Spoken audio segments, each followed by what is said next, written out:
I thought my mic was working through this whole video, and it wasn't. So yeah, I'm talking into a mic that doesn't work through this video. So let's just pretend like that didn't happen, and let's pretend like it works. At least the camera has sound.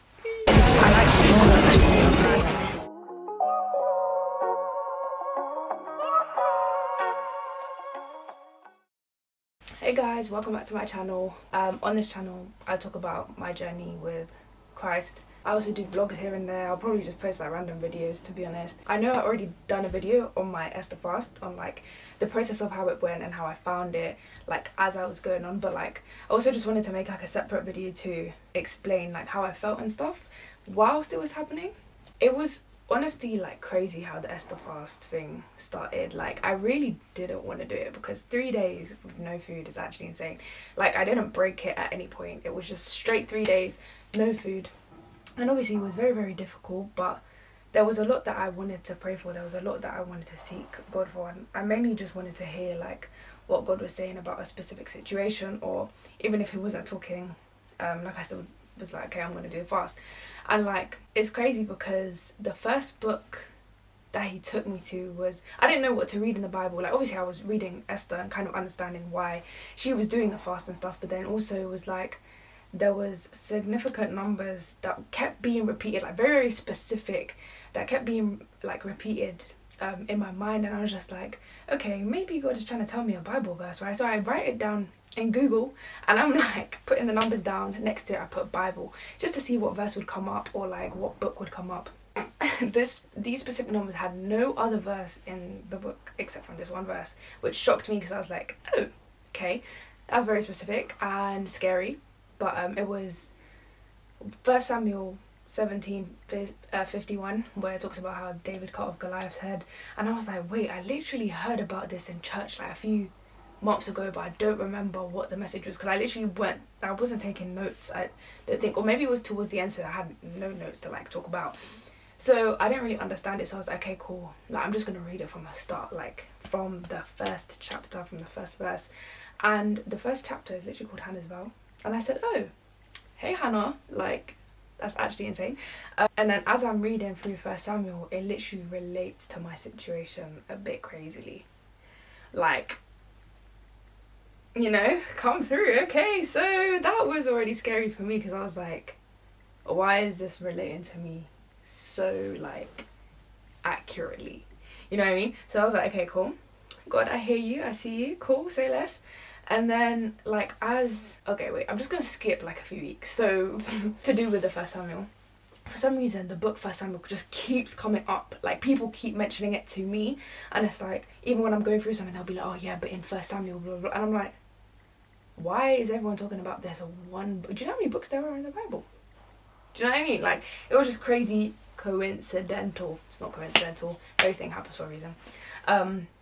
But yeah, that was happening and I found it so like strange, but I knew that it was God talking because it's like every time I was forgetting what he said, or like I was trying to disbelieve what he said, it's like he would use those people to remind me of what I was reading. And during the Esther fast, like just seeking his voice, seeking his word.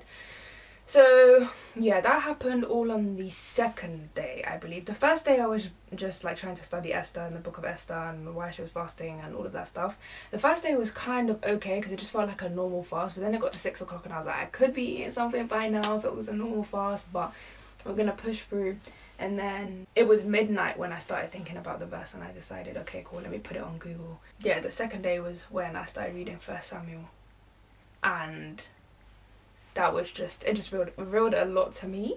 So that was insane. The second day was hard because I really, like you guys saw in the video, like, I was really hungry. Like second day, no food, you know, like I pushed through, but I think it got to like the second night, that's when I was fully like, yo, I need food. And then when I woke up on the third day, I literally felt like any bit of wind would like push me over. Like it could just gone.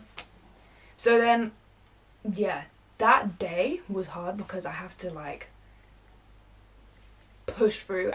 Yeah, the third day was really difficult because I just felt weak, physically weak, mentally Mentally, I wasn't weak. Mentally, I felt kind of strong, I think, because obviously I was stuck in the word and everything.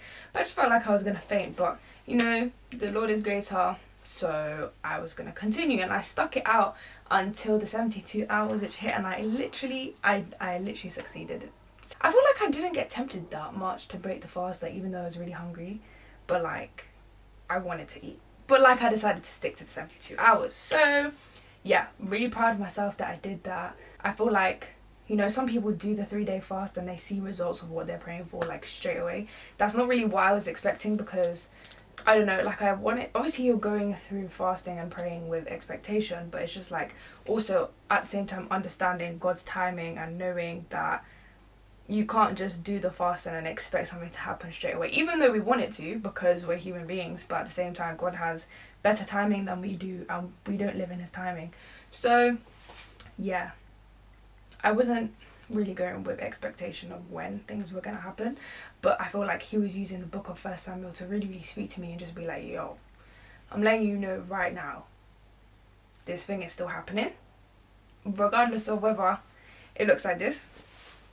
So I was just like, I found comfort in that. And then it got to like last week and I was starting to like doubt it even more, because I was just like, there's too much happening in my life. I felt like Job, like I feel like I'm in my Job season.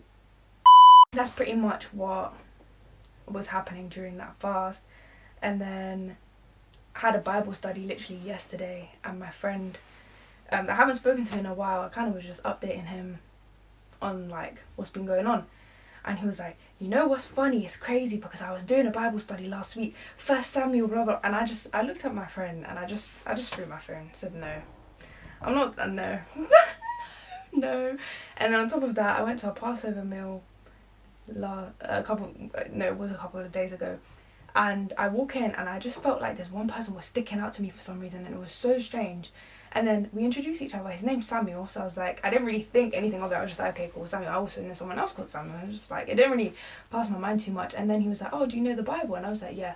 And then he said, oh, you know, in the book of 1 Samuel. And I was just like, bro, can I like breathe for a sec?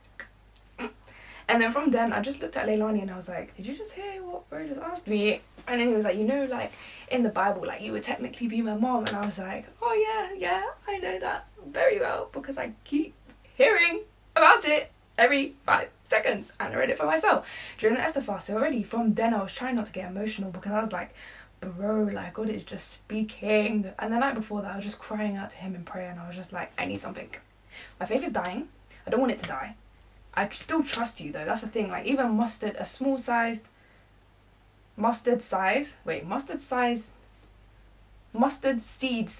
faith, a mustard seed sized faith, you know, anyways.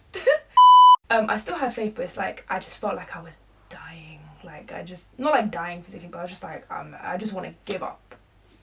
And I mean, you have to be transparent with God though, otherwise he knows what to work with, but like, he'd rather you just say it. Like, imagine if you're friends with someone and like, you know how they feel, but you'd rather them just say it openly to you, right? Okay, cool. So that's what I was doing, and then that's what happened the day after at the Passover meal, and I was honestly so shocked. And then when it came to like everybody sharing their testimony, what he said was everything I was going through.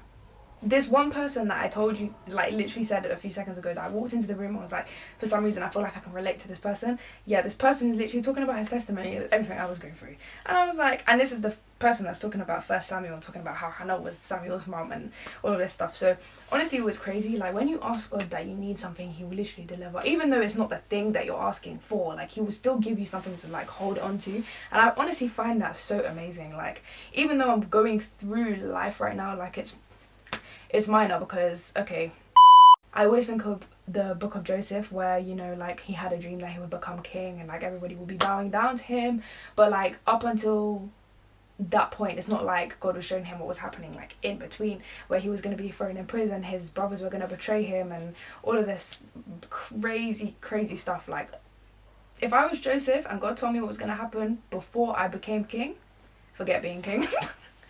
I can't lie. So yeah, man, we just actually have to trust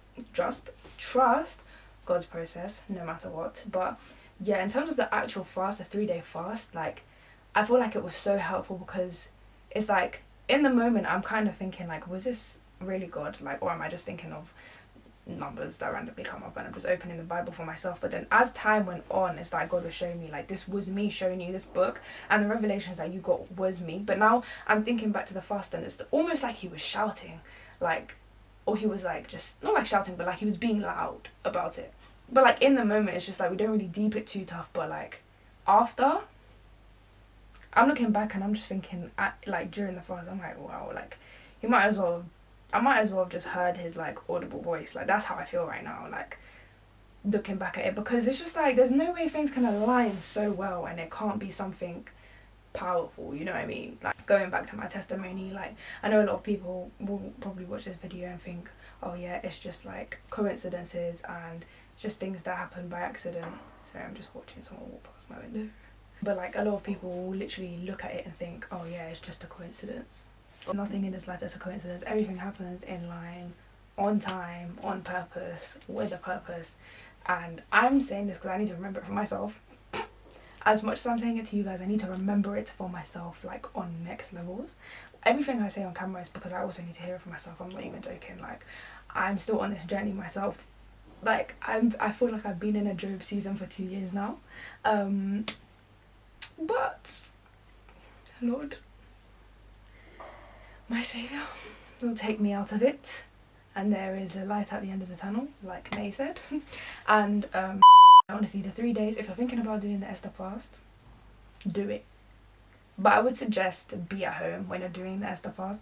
Obviously it's not by force, but I just feel like you kind of get the maximum out of it, because when you're at home you actually have time to read your Bible, you have time to study your Bible, you have time to watch sermons, you have time to pray. But like if you're doing the 3-day fast and like you're at work, it's kind of like, I'm not saying that there's no point, because there is a point, but at the same time I feel like for me personally, I'm not getting any fullness out of it because I'm like, I'm working, you know. But like if I was at home, I could be studying or spending time with God properly during that fast, which I feel like has more power for me. Like yeah, I don't know what else to add, to be honest. Yeah, like first day I was doing okay, second day I was doing okay and was pushing through, third day felt like I was gonna be blown over by wind and my body was really weak. I felt really light. If my sister flicked me, I probably would have fallen over. I wanted to faint like 3 times. I think I was about to faint like 3 times. So just whenever I felt like that, I just sat down, prayed, and just told God like, yo, I'm weak right now. Like I feel like I'm gonna faint, but I don't want to speak that over myself at the same time. So can you help me? Help me. Because by that point I only had like a few hours left of my fast as well. So I was kind of like, I also knew that the enemy was trying to get me to think that I could break it early. No, I wanted to finish it to the end, the finish line, and I'm so happy that I did. So yeah, that was my Esther fast experience. Obviously the things that I've been praying for, I'm still waiting to come to pass, but I know that what God said is gonna happen, because like Stephen said in our recent Bible study, there's not been a time in the Bible where God has said something to someone and it does not come to pass. Even though they had to go through a mad thing in between the start and the end, the mad thing doesn't mean the ending, you know. So yeah, 2 Corinthians chapter 5 verse 7, we walk by faith not by sight. And I like this whole week and last week I was really walking with sight. In fact, had glasses on too, so I was definitely walking with sight. So like, you know, you don't want something to take 40 years what was meant to take 11 days. So yeah, I'm working on that to myself. It's one way where you can really like get closer to God as well. So if you're trying to get closer to God, I would really recommend you doing the Esther fast. And yeah, thank you guys for watching. If you haven't already, make sure you like this video, make sure you subscribe to my channel, make sure you comment, I don't know. Thank you guys for watching, and I will see you in the next video.